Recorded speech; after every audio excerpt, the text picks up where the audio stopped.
Evening, Miles. How are you doing tonight? Awesome, thank you. My plane was equally small, so that was interesting. Thank you. Welcome to Bloemfontein. It's glad Wonderful to be here. to have you. So we're just going to jump right in. Would you tell us a bit of your background, where you're from, where you were born, your upbringing, a little bit more about Miles? Cool, so I was born and bred in Soweto. You know, people always say the dusty streets of Soweto. Where I grew up, there was actually tarred road, so it wasn't dusty, I'm proud to say. Lived my whole life. In fact, my mom still lives there. You couldn't move her even if you tried. I got a bursary, went to a really good school back in the day when it was, unheard of. And that's actually why I still vehemently believe in the power of education. If nothing else, it gives you confidence, and it's an important thing that. I went to Wits University, did an undergrad in information systems, so IT was my game. Enjoyed it immensely, then went to Microsoft, worked there for about 7 years, and it was fantastic. Traveling the world on someone else's budget. That's the best way to travel, I tell you. They used to give you this credit card with $50,000 in it. Yeah, so that was cool. And then I saw a little ad, and that kind of changed my life. Well, still growing up, would you say you had any role models, or who was your biggest support growing up? My mother, by a long haul. And the funny thing about this is, with all of the men we've hosted on Startup Grind, they all say their mums. You know, I saw a scary statistic the other day that from Stats SA. They said of all the women who are registered births in 2016, 66% or something, if I'm not mistaken, 66% didn't write down who the father was. Sure. Now, let that sink in. That is a shocking statistic, right? It means there's a lot of children who are growing up without their fathers, and let alone that there's a big youth component that doesn't have jobs and so forth. You can see how this cookie crumbles, right? So I was lucky in that my mother was way wise beyond her years, even under the circumstances of the time. She always said, go play. And I think she was ahead of her time. She just said, go play, because when playing is over, when you have to take up the responsibilities, you can't be playing then. I was like, so she's definitely someone who molded me in many ways. And she's got very wise nuggets of knowledge that I share in the book as well. Wow.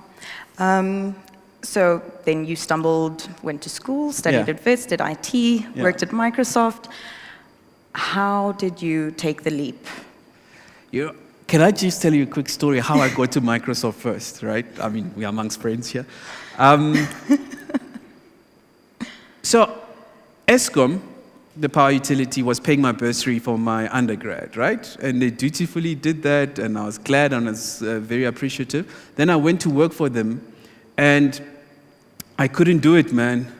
And the lights were still on then. We're still keeping the lights on, right? But I'm grateful. I mean, they gave me an awesome opportunity. They paid for my fees. But 8 years into the gig, while I was paying back my tuition, my mother picked me up from work the one day, and we're driving past Microsoft, and I say to her, Ma, that's where I would like to work one day. And she turns around to me and says, so why are you not working there now? I actually had no answer. I just didn't have an answer. So the next day I get to work at Eskom. I send in my CV to Microsoft. No response. Next day I send it in, no response. I did this for 3 days. On day number 3, I said, bugger this. So I wrote a little bit of code that would send in my CV every morning when I switched on my computer, right? And it did that for 17 days. On day 17, I get a call from Microsoft's external recruitment firm. They say, dude, our servers were down. When they came up, all we saw was Miles Kubheka. Like, what job are you applying for? I was like, I don't know. And I didn't, that's the truth. So they called me in. 7 interviews later, that was the standard back then. And working for Microsoft was like working for, say, Google or Apple now. You just couldn't get in, right? And on the 7th interview, I had a PowerPoint presentation laid out. So I knew I was meeting with the VP of the team I was going to join, right? And I started presenting for a job I didn't know what it was, but I was like, if I get this, this is what I would like to do. So, bugger what you want to do, this is what I would like to do. And I got hired on my second slide. My first day at Microsoft, I didn't even know where my office was in Joburg because I was in London in a meeting contributing. So, yeah, how's that? Wow. Well, that's something else. Yeah, that's cool. So tell us, how did you how did I jump? Yeah. I saw an advert Yes. on TV about Vuyo, the big dreamer. You guys, I'm sure you remember that advert.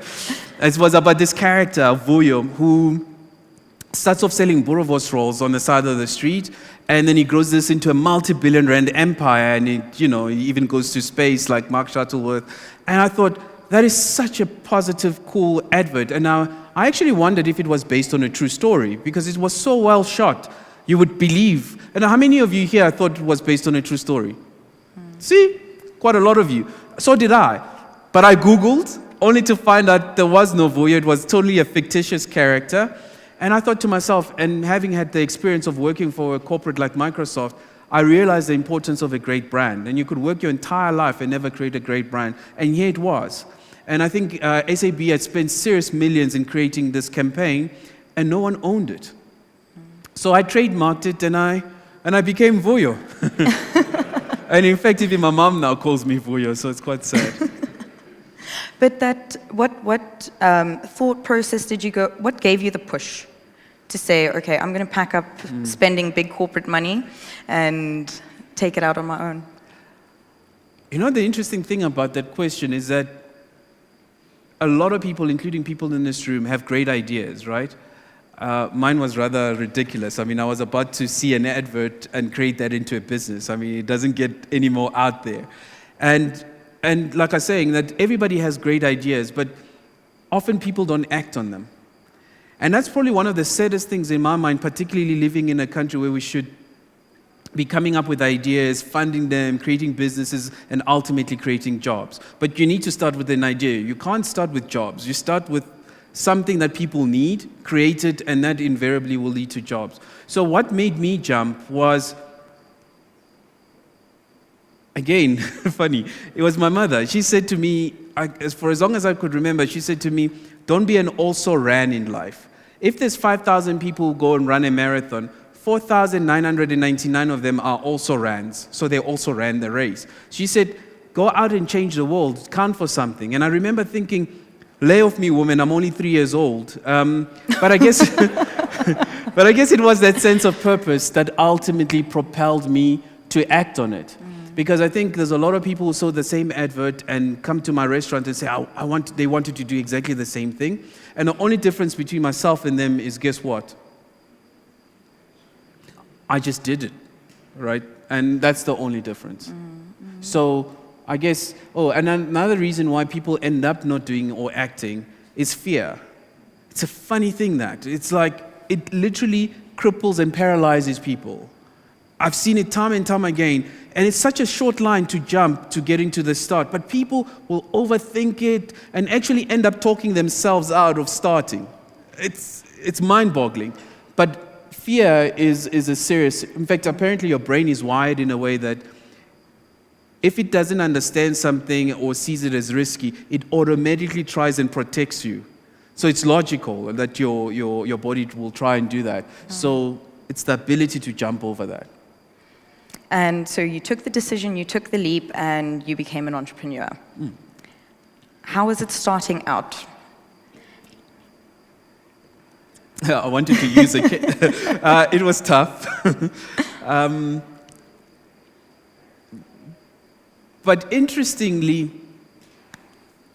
as I've learned, is that the reason why people have this fear and they never actually do start is because they make it bigger than it actually is. The trick about starting is actually starting small. So I went to the local market and we started selling boerewors rolls. It cost me I don't know, 350 rands a weekend to put up a trestle table and a grill and sell wors. And I sold my mom's secret recipe, chakalaka and wors. I think for the first 6-7 months, my car smelled like boerewors and chakalaka and gas. But the point is, the cost of startup was negligible. So if I hear any entrepreneur who comes to me and says, oh, you need government intervention or capital, it's actually not true. You just need to start.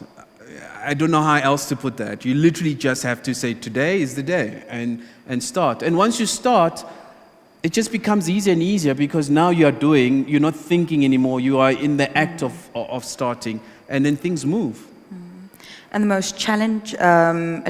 most difficult hardship you had to overcome? Sure, where do I start? There were plenty. I mean, there are some every day. I think, though, the trick is not to romanticize problems. You know, they're every day.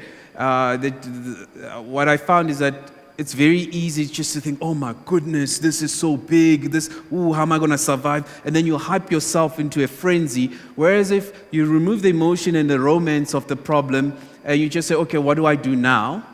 Like literally, just break it down into small little chunks and say, okay, what do I need to do today, now, to get out of this situation? Then it's not as big or intimidating, and it helps you move forward, and then you gather momentum and you proceed. But tell us one instance, the most difficult thing that you might still be losing sleep over today. I think so many. One of the biggest ones was around the trademark. So when I registered the trademark Vuyo's, I didn't know what I didn't know. I didn't know anything about classes of trademarks. You know, I saw an ad on TV. And I thought, hang on, that's a great brand. All the kids in the township were going, oh, Vuyo is such a big, big dreamer, right? And it was only the last 15 seconds of a 60-second long ad did it show what the brand was. So the brand identity literally became Vuyo. So when I registered the trademark, I registered it only under the class I knew, which would be relevant to my business, which was, I suppose, on the restaurant side. What I didn't know was that there are tons of classes in trademarks. There's like many subcategories. And also in hindsight, had I known, I probably wouldn't have registered all classes anyway because I didn't have the capital to do so. So it's always that dance when you're an entrepreneur. It's ironic, you probably need the most knowledge, the most resources in certain aspects when you start, because they would have saved you the trouble later on, but you don't have those resources when you start. So long story short, that ended up being like a 400,000 rand lawyer fees experience, and not necessarily, ironically, with SAB, it was with another company. And yeah, when I was going through that, you know, when you sit with an advocate and they're charging you 4.5 grand an hour, that puts hair on your chest very quickly. You know, and you're not necessarily making the money on the other side because your business is still ramping up. So, yeah, but I learned the hard way. Those were very expensive school fees. Quite. So you changed industries. You went from IT to food. Why? No idea. Like I said, I saw an advert. Yeah. So the principles of business are essentially the same in starting a company, but changing industries, I mean, were there any challenges that you faced? Did you find it seamless? And do you think that having a tech background influenced the way that you know, how it is you went about building Vuyo's? Yeah. Honestly, if I could give anybody an advice today, key takeout advice would be, just because you studied something, it doesn't mean you must die in that industry. It's like, I don't get that, where because you studied something at varsity, upon retirement, you were still in the same field. I just think it's a waste of life, if I may be so bold. So, when you change midstream profession and go into something else, it is the most mind-refreshing thing, because you discover that sense of youth again, right? You're like, well, I knew that stuff on the other side. Now I'm coming to a totally different industry. firstly, you don't lose that knowledge you had from that other industry. You're bringing it into a different industry. So you're bringing in new value. And secondly, you discover very quickly that people in the industry that you are coming into, when you ask certain questions, they don't have really good answers. And the reason is because they've been doing it the same way for as long as Tom started, pretty much. So when you ask what may seem as dumb questions, they actually end up being very intelligent questions, right? Because just because it was done that way, it's not necessarily means it should still continue being done that way. And also, because you come from that different industry, no one can ever strip away your experience in just business in general. So that expertise carries across, and I think it just gives you the opportunity to look at things differently. So my recommendation, at some point in your career, say, it's been cool, now I'm just going to go try and do something else, hopefully a passion project. You know, I've subsequently gone back to school. I've been to culinary school. So in the last 18 months, I've been studying. I've now just qualified as a chef, and it has been one of the most painful exercises I've ever had to do. I mean, I worked a 9-to-5 job in my business. From 5 p.m. till midnight, I would work in someone else's. Once you finish, so it's divided into two. There's the practical side, the theory and then you have to go do your practicals in someone else's restaurant, the industry training. Industry training was 8 months of pain. It's brutal. You know, it's like, they put you in a freezer for 2 hours. Like, why? You know? And then they put you in front of a grill for another 6 hours, you know? So it was one of the hardest experiences. But it taught me to look at things differently. So I highly, highly recommend it. Yeah. And you've written a book. Yeah. Yeah?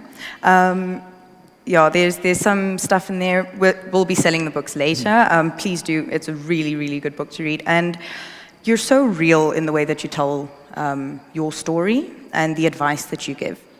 So why did you decide to write a book? I was reading, so I'm a first generation everything. I'm Gen 1 everything in my family. First one to go to varsity, first one to be on a plane. I'm first everything, right? So, first one, like if you can say first, I'm that guy, right? So there's a problem with that. It means if you start a business, because you're Gen 1, I don't have a rich uncle or an uncle's been successful in business or anything like that. In fact, if anything, my uncles are like a cost center. You know, it's like, Mchana, hey, can you hook us up kind of thing. So the black tax is real. You know, the struggle is real. So problem with that is that means when you start anything, there's no reference point, there's no one you can go to for advice. It's all just figure it out. And so because I didn't have that, I started reading a lot because that's the next logical thing, right? So read. If you want to go do something, find out. I mean, knowledge is there. You're not the first to start anything. So I started reading a lot. Only problem is every book I was reading was written by rich, successful white oaks, pretty much, which meant the context was different to my context. One, they were based overseas. Second, they were older because people typically write memoirs when they're older. And when they write when they're older, it feels like it's got a veneer of success. It feels like they write like they knew they were going to be successful, which is bull. There's no way they knew they were going to be successful. I don't know if I'm going to be successful, so how could they, right? And then also, living in South Africa with the context of high unemployment, all these real issues, meant the books didn't translate well to my circumstance. So I thought to myself, well, if I can't find any content and I'm also learning while I'm doing this, why not share my experience? It doesn't mean I have to be successful to write a book. I'm not telling people that read my book, you're going to figure it out. I'm just saying these are my lessons that I learned along my journey. This don't try and do. Register as many classes if you must. You know, it's just personal experience.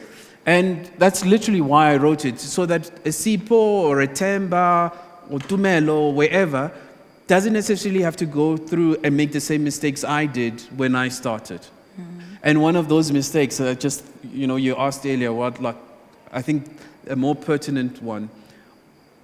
Have you heard people, they always say location, location, location. It's always 3 times. It's never just location once. Have you ever wondered why? Location, location, location. I think this was my most expensive school fees in hindsight. My definition as to why they say location, location, location 3 times is because your location in whatever business you are in, your site location must work for breakfast, lunch, and dinner. So if you're going to sell anything, a service, whatever, you want to make sure you've got at least 3 trades. So when I found my first location in Bloemfontein, I thought it was an awesome site, right? It was opposite the university. I thought we were going to print money. And then I priced my product for guess who? Students. I'm in a student town. It turns out people come to Bloemfontein, they're late for work, so they don't eat breakfast. We're breaking even on lunch trade, yeah, but you don't start a business to break even. In the evening, they were leaving to go south and north because no one lives in Bloemfontein. Turns out the varsity closes for 4 months of the year. I should have known this. I went to that university. What is even mind-boggling, right, is that students drink their money, they don't eat it. And that one I should have really known. Okay? So I've now priced my product for students who turns out they're not my core audience. So I'm priced low, and my core audience turns out to be the professors, the lecturers, and the supporting services. So I'm leaving money on the table. They're just happy to be chowing for so cheap. And now I can't change the price because my target audience was originally wrong. So you can see how quickly how that spirals into something big, and before you know it, you have to call it quits. And how did you get location, location, location right? So, another sad state of affairs is that you go to varsity. I went to Wits, did a postgrad, business as well. You sit there in a lecture room. You're being taught by a lecturer, a professor, who's never been in the field necessarily, right? No fault of their own. It's the nature of academia, right? They're teaching you from textbooks that are foreign-based. You can see where this is going very fast, right? There's nothing contextually relevant to when you get to the so-called real world. The real world doesn't look like the textbook. And even the thinking process is not the same because the contexts were different. So how could they possibly be writing for my situation? So what you end up doing is spending more money in school fees of real life. So all the things I shared in my book, I was like, why would I want to put someone else through this? It doesn't make sense. If I can tell someone that, be careful, when you sign a lease agreement, those guys are going to ask for 3 months' rent in advance as a bank guarantee, but they're not going to ask for this year's 3 months, your first 3. They're asking for your 5th year's first 3 months. So you're sitting with 150 grand in the bank account that you can't touch when you need the money the most to do shop fittings and do all this stuff and buy stock for your business. I didn't know that. You discover once you've signed the lease and you're stuck in this thing that someone, had they told me in class or somewhere, would have saved me a world of pain. I don't know if that makes any sense. It was such a simple little thing that is so real that, and it's actually technically very stupid. I don't understand why we have that as a rule in a developing country, And no offense to financial services companies. We are amongst friends, right? Challenge we have is that, I know I'm going off script, but I'm just passionate about this. Yeah. We live in a developing world that's got high unemployment with first world financial services companies. So, how can I put this?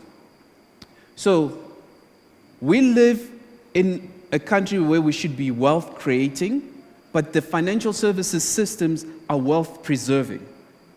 Can you see the conflict? That's where the challenge is. And that's why I'm passionate about entrepreneurship, because I think the more entrepreneurs become successful and they make money, what's going to happen is that it's going to be entrepreneurs who fund the next generation of startups. Because it takes an entrepreneur to see another entrepreneur. It doesn't make sense to have someone who's never started a business deciding on whether or not you should get capital to grow your business. You can see how there's a disconnect. But with events like this and setup, we're starting to head there, but we've got a lot of work to try and do in a very fast period of time. Mm. Yeah. then we went to location. Now I'd like to go back to public speaking and marketing. Yeah. So you're also a public speaker. And earlier today, you mentioned that Facebook and Twitter and social media and online presence isn't your, it's not traditional PR. Yeah. So, yeah. So, I started my restaurant on the 12th of the 12th of the 12th because I'm a geek. So, binary, I thought that was a good omen. But I launched it on the 26th of December, the dumbest time to start a restaurant, right? But I got snow machines because, you know, when you're a geek, the first line of code you write, it says hello world, right? So I was like, how do I say hello world that Vuyo's has arrived? So I was broke at that time, zero capital. So I got 4 snow machines, right? And we made it snow outside the restaurant. It was really, really cool. So people were eating boitjies, dombolo, and it was snowing outside and it was overcast that day. So it was beautiful. Except on the 27th of December, not a single customer in store, not one. You know, because the Zulus are in KZN, the Xhosas are in the Eastern Cape, there's like no one. It was like the dumbest time to open a restaurant. So I'm sitting there on the 27th, and I'm like, oi, what have I done, you know?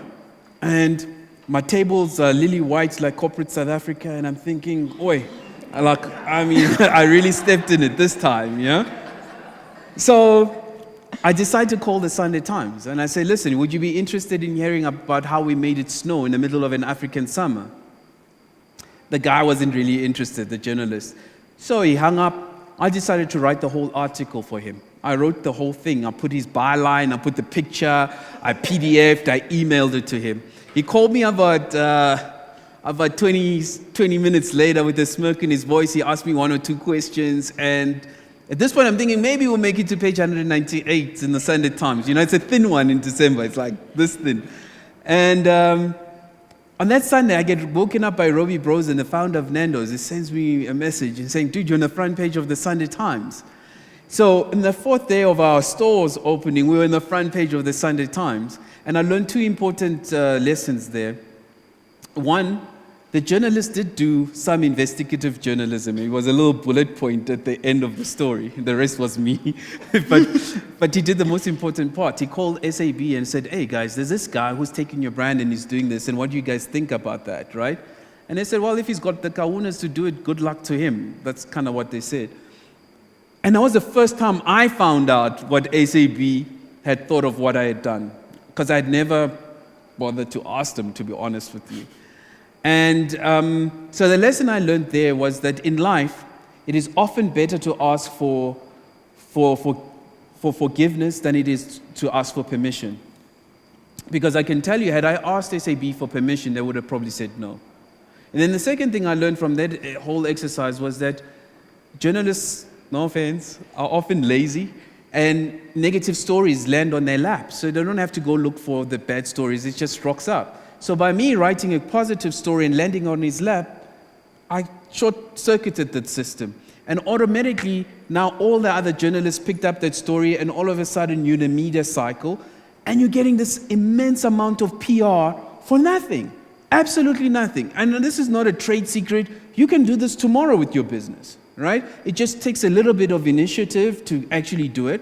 But once you're in and you do it and you know how to do it, you can just keep doing it, you know, and there's no cost to you. And more importantly, that traditional PR is more valuable, in my opinion, than social media for a simple reason. It's because someone is writing about you. On social media, I'm saying I'm great. Who are you going to respect? My opinion or Sunday Times opinion about me being great? You know, or my opinion. Cool. And just the public speaking as well. In your book, you advise that every entrepreneur does public speaking. Why is that? Because 3/4 of what you do as an entrepreneur, you are selling, right? You're hustling. You're selling either the concept, or you're selling to your staff to buy into the vision. You're always selling. You're selling to investors. You ultimately, or you're selling to your spouse. And in fact, one of the things entrepreneurs quickly forget is to continuously sell to your spouse. Because they may have bought the idea in the beginning when you say you're going to do this great stuff and you're going to change the world, blah, blah, blah. But once like the poverty sets in and their friends are moving up in the ecosystem, yeah, it's not really comfortable. So you gotta continuously sell them that this is gonna happen, it's coming kind of thing. And most people forget to do that. So public speaking gives you a great platform to tell people about your business, and guess what? You get paid for it. I mean, hello. So why wouldn't you want to do that, Other than, again, another fear factor, people generally find public speaking scary. But it's one of those things, like anything in life, the more you do it, the easier it becomes. Like me, I can't shut up now, as you can see. But I think that's just purely passion. Right, so we're going to open up for Q&A. So I'd just like one last, a parting message. What one piece of advice would you give to an aspiring entrepreneur? Don't do it! Don't do it! It's hard, man, it's hard. If you're going to do it, don't quit. I closed down my first restaurant in Bloemfontein, the one that 2 years earlier were on the front page of the Sunday Times. 2 years later, I was bolting up the doors for the last time. It was probably the hardest and the worst day of my life. I remember it as if it was yesterday. And even then, though, I was thinking one day when I have franchisees, I'll make sure they never have to feel that pain of closing and admitting failure. And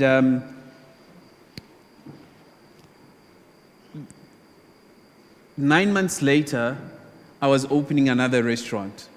Broke as sin, begged, borrowed, and I opened a restaurant in Soweto on Vilakazi Street. And everything in my gut and in my mind was saying, you need to move north into where the people are. You can't go into the township. And dude, are you crazy? Why do this again, kind of thing. Let's put it this way. The Vilakazi Street store, the Soweto store, does more in turnover in one weekend than my Bloemfontein store did in a month. Now, had I quit after my first store, I would have never known that, right? Mm-hmm. And there's a thing people always say is that try and fail fast, and I think that's a fallacy. You can't just apply a blanket term and say fail fast. It depends on the personality type you are. Not everybody's got the chops to fail fast, because if you fail fast and you don't have the chops, some people don't go back. It's just they get gutted the first time and they don't have the courage to do it again. So you kind of have to find out where your strengths are and play to that. Mm-hmm. And I think, yeah, that's the parting shot on that. Thank you. And just before we take the first question, I hope everyone's tweeting. We'll be giving away a book. Yeah, and I'll even sign it. With the signature to the person that tweets the most tonight. Right, so any questions from you guys? Good day. So at which point would you say you are successful? Sorry? You said, so sorry. At which point would you say you are successful? Because you said when you become successful. So at which point will that be? I think I'll know it when it happens. Honestly, maybe I'm on Air Force One. I'll think it's not bad. We're doing okay. But jokes aside, I think for me, success is not being the only person on the yacht. It's when you look to the left and there's 5 other yachts of guys moving up in the ecosystem.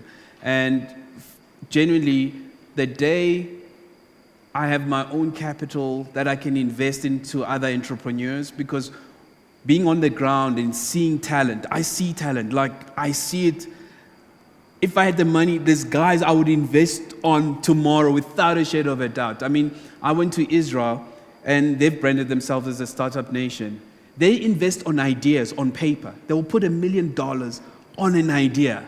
I mean, think about that, right? And if we can't get to that level, and I asked them, I said, I come from a country where you have 15 business plans, give your DNA, and then put your mom as collateral on top of that, and they still probably don't give you the money, and you're giving money on an idea?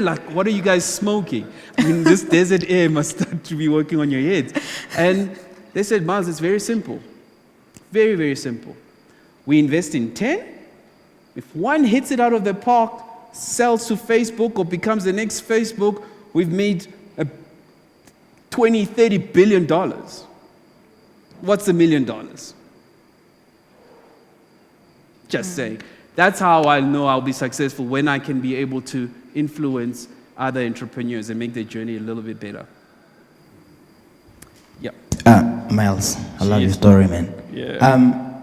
Being from IT background, you mentioned that you just saw an ad on TV and you had this idea to start your business.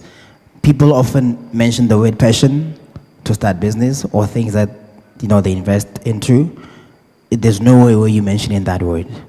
Did you see an opportunity? Is this something that you love now, or it's just purely business for you? Very good.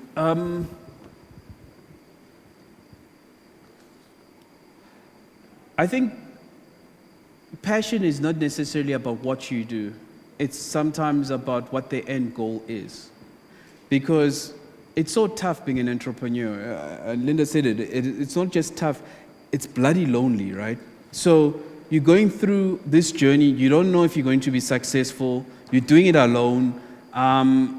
It's just, so what carries you through when there's no evidence that you are going to be successful, and currently you aren't necessarily successful? So it's the belief that it's going to work.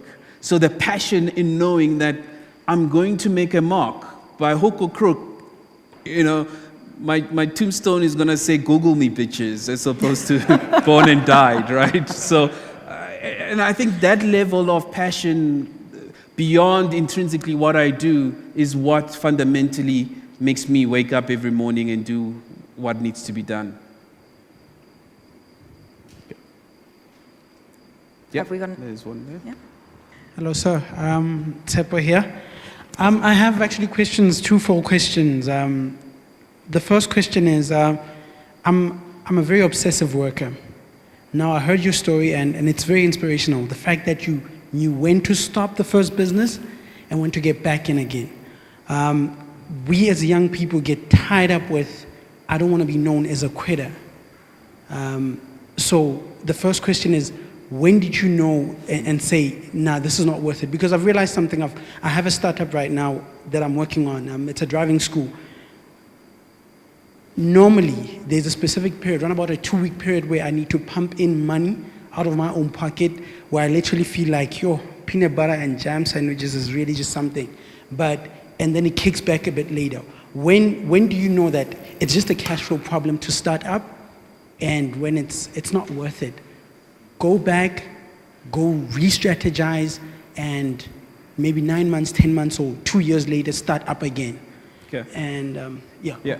So what I discovered about failure is that firstly we need to reframe it.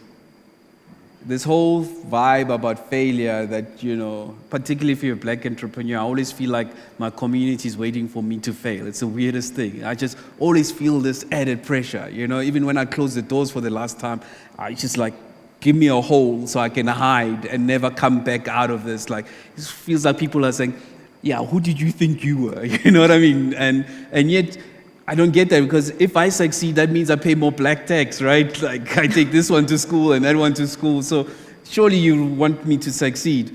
But to answer your question more directly, why we need to reframe failure is, what I've learned was that every time I have failed, okay, it's been life pivoting me into the direction I should actually be going. So I've been butting my head here, and what it's been doing is been tapping me, course correcting me to pivot to where I should actually be going, right? And I've learned that all those pivots were pivotal in where we are today. But when it's happening to you, it hurts hectically, because obviously all your feelings, just lost all your money, and you're eating peanut butter sandwiches or whatever. It's hardcore at that time. But if you have the luxury of time of looking back, you see that was actually just rejigging you to the direction you should have been heading to in the first place. And once you reframe failure like that as a learning and as a lesson, it stops intimidating you. You take it as par for the course. It's one of those things. Okay, that didn't kind of work out. But you also have to balance it against what I call the entrepreneur's dilemma, where you need to know when to quit, but as an entrepreneur, you must also persevere. It's like, so when do you know? Should you be pushing on, or should you be calling it quits? So again, it's a dance that only you will figure out over time. Hi, Miles. My name is Tabo. Hi. Thank you very much for sharing your story. Very inspiring. As a passionate entrepreneur myself, it's always nice to hear such stories.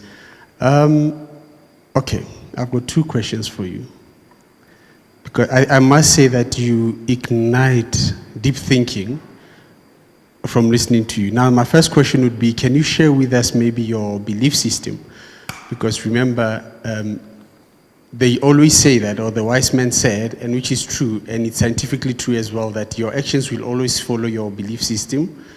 Now, why I'm asking you that, I'm a bit bothered by what you said, that, the guys who were successful, they didn't know that they'd be successful, you didn't know. I mean, if you look at how it works scientifically as well, I think even in the Bible, it's like okay, I need to put this correctly, you can create your own destiny, you can manifest your own destiny, you can manifest anything that you want. And that is scientifically proven, it's biblically proven. So if you say somebody didn't know that they would be successful, why I'm saying that, we've got a challenge right now, right? The radical economic transformation. According to me, the first thing that happens, we need to educate people. Now, also you need to give them right education, right? So what are you saying? Are you saying that the people got there by default? Are you saying that you're going to be successful by default? Because, like myself, what I've experienced, things that are happening to me now, is literally manifestations of my thoughts, my beliefs, my faith, things that you work towards. That's how you get your direction in life.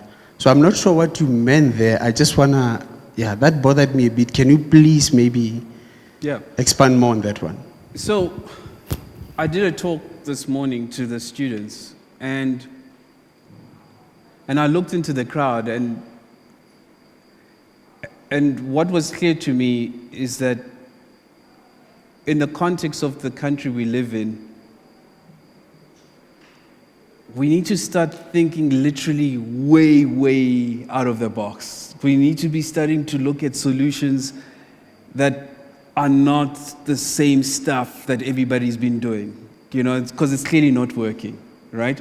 We need to scrap the script and put some energy into some of the students. I mean, it's like, you can just see it. Most of these guys are passengers in their own lives. I don't know whether it's context, environment, whatever it is, but you just want to go like, dude, you got one of these, walk like you've got purpose, And some of it is historical, and some of it is cultural, some of it, it's all those things, but we need to just kick some, I genuinely believe that. And so how this links to whether or not people know that they're going to be successful or not, or it's preordained or not, all I was saying to that is that everybody in this room believes and knows they're going to be successful, right? We agree? Everyone thinks they're going to be a millionaire, right? Look at the guy on the left. He's not going to be a millionaire. You can believe it, you can will it, you can be on your knees, you can do whatever you want. Only the guys on the left are not going to be millionaires. So I'm making a joke out of it, but you can only know you're going to be successful when you are successful. But you got to believe that you're going to be successful, but you can't say with certainty that you're going to be successful. That's just the element of work. That wanting it and getting there, there's a big chasm there, and that's just work. It's hard work. There's no other thing that can short-circuit that. You can't will it, you can't pray it. You just, at some point, it's up to you to do. And that's what I meant by that. And so those kids need to get a varam clap. Hi, Miles. Can I say that on the web? No. Yeah, well, it's going on to YouTube. Hi, Miles. I'm Hi, Suso. Zubra. I just wanted to ask a question with regards to the industry change, because going from IT to the restaurant industry is quite a dramatic change. There's nothing really that is the same. And from what I've learned about the restaurant industry, it's a very, very Cuck industry. Yes. yeah. So my question is, a lot of people, when you do change industry, they always advise you and say, try and hire people who are experts in that industry, so you gain that knowledge, so to speak. But is that the approach that you used, or was it a matter of learning as you go? Or I know you use your mother's secret chakalaka recipe, but besides that, like what other elements would you advise somebody who is changing from an industry that they've been in to try something new in entrepreneurship? So I'll tell you a quick story. So when I started the restaurant, itombolo, steamed bread, right? So you steam it and it's a blob, and then you slice it and you plate it. So problem was, every time my chef used to plate this, depending on what mood he was in, sometimes the slices are thicker, sometimes they're thin, sometimes it's soggy in the middle, it's dry, and then it's a white slice of bread, or it's a dumpling. So he plates it on a white plate, it's got no height, so it's just nothing right about this thing. So I say, but why don't we put it in a muffin tray, right? Just put blobs, because now I can forecast. I know how many we are selling, and if you can forecast, or if you can portion, you can forecast, right? It's an important thing. And maybe that was because of my systems background from Microsoft, I don't know, but to me, it seemed logical. I mean, how do you measure something if you can't, quantify it? And just doing that alone changed the business, because now I can look at stock and know that the stock we have can deliver. I can tell you last week Tuesday we sold X of these based on the portions we made, right? So what I quickly realized is that just because an industry has been successful because they were doing something a certain way, it doesn't mean that people who are in that industry are necessarily experts. It's just they know how to do it the same way. That doesn't mean they know how to do it the best way, if that makes any sense. So when you come from a different industry, because you're not afraid to ask dumb questions, and because everybody expects you to ask dumb questions, you got great liberty to ask dumb questions, which turn out to be not so dumb after all. So, and then what I learned, because to your point, that the industries are so different. In IT, everybody has a minimum qualification to get in. In food, anybody gets in. You can start as a scholar and move all the way to a manager. So the common denominator, just even in language, in talking in a restaurant, is so different. Whereas when you're in corporate or in a specific field, everybody speaks the same jargon because everybody's, the communication is shorter. When food, you need to, so one of the reasons why I ended up going to culinary school is because the other challenge in food that I discovered was it's very big on hierarchy. There's few industries like that, medicine and all, they're very it's based on seniority. If you're chef, everybody when you walk in, chef, there's a lot of archaic infrastructural stuff that just doesn't make sense. Who cares, But there is that order. And the reason why I guess there was that regimental order is because it's such a dangerous environment. I mean, hospitals are dangerous. The kitchen is dangerous. So if there's no leadership and assigned leadership, it's very easy for rank to fall through the cracks. Makes sense, I assume. So one of the other things because of that is people don't respect you if they think they know more than you. So every time I would ask my chefs, let's try this, the automatic answer was always no. Because he could argue himself out of doing something. Because I didn't know what I didn't know.